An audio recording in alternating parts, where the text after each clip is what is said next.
few years of Columbus's finding it, and it's been a staple food of the poor here ever since.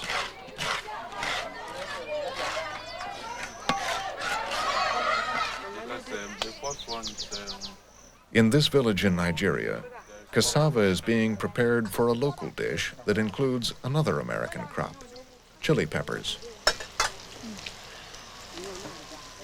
And cassava and chilies aren't the only crops grown here with their origins in America. They are very good.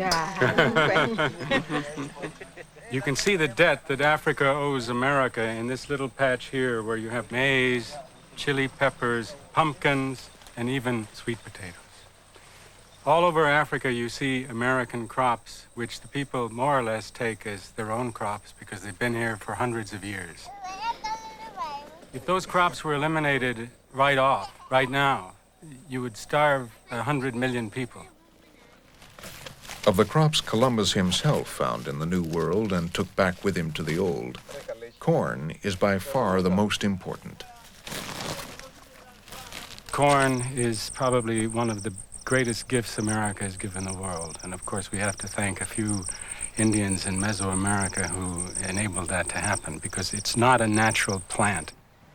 Maize without man wouldn't exist.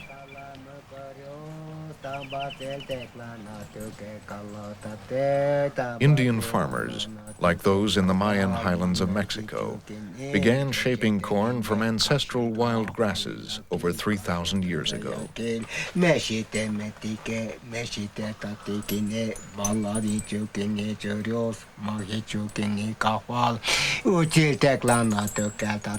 Before Columbus and since, corn has been central to Indian life. Maize is very important because it's the main staple for us. There is a tale that says that until God showed to the Indians corn, then Indians became human beings. Before the discovery of corn, there were not human beings. They were other kinds of animals, but not human beings.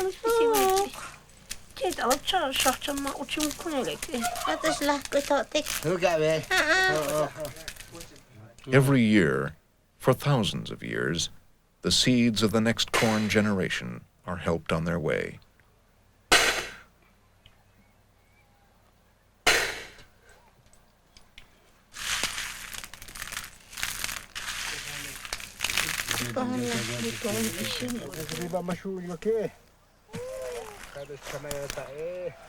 Like the potatoes developed by Indian farmers in the Andes, corn is a tremendously adaptable crop.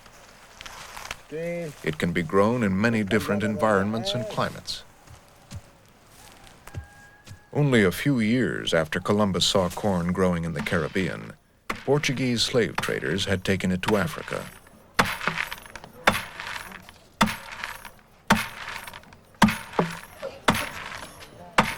Adaptable, highly productive, and nutritious, corn can also be stored for months at a time. These qualities benefited Africa enormously, but they also helped rob it of its people. In the forest zones from where the slaves were taken, cereal crops are not grown, were not grown before. So there wasn't any real carbohydrate staple, starchy staple, other than root crops to provision the slave ships. But when maize was taken out of Brazil into that area, immediately it could be grown. So it was a great boon to the local population, and it could be used as a major provision for the slave ships. Columbus, of course, had no idea when he brought back cassava and corn from the Americas that eventually these crops would feed hundreds of millions in Africa. Nor did he realize these crops would allow millions to be fed into the deadly plantations of the Caribbean to grow sugarcane, a crop that Columbus himself introduced to the Americas. But by starting the Columbian Exchange, Columbus brought Africa to America as surely as he brought Europe.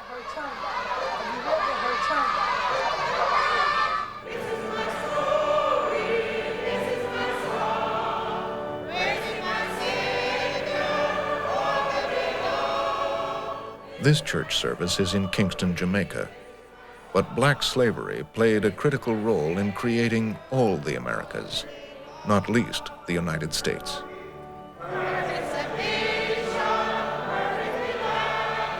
Africans came in larger numbers than any other migrant group to the Americas before the 19th century. And they were as bold as the boldest Spanish conquistadores. They were as strong as the strongest Castilian worker. They herded cattle, they were horsemen, they built cities, they carved the American civilization in the wilderness. So it is quite fair to say that without the African contribution, there would not have been an American civilization.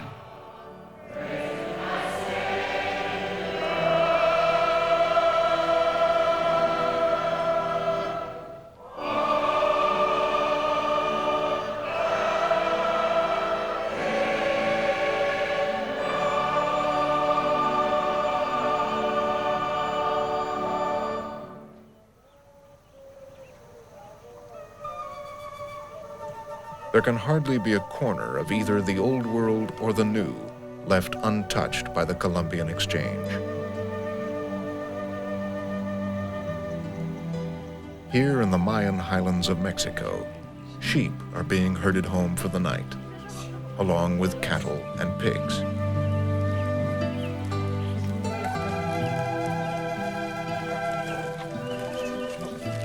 All came with Columbus, as well as donkeys, goats, and chickens. And all have shaped America. Pigs were almost as important as the horse in the early days of the Spanish conquest. No band of conquistadors set out without its own walking supply of pork.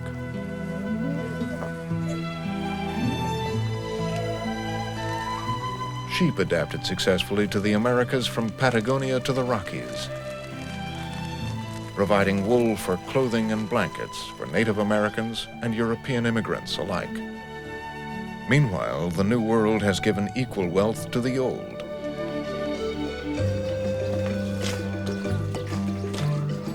As well as potatoes, corn, and chili peppers, available here in this Mayan market in great variety and abundance, American Indians developed as crops cocoa, pineapples, tobacco, and the peanut. Many bean varieties now grown around the world are American, as is, last but by no means least, the tomato.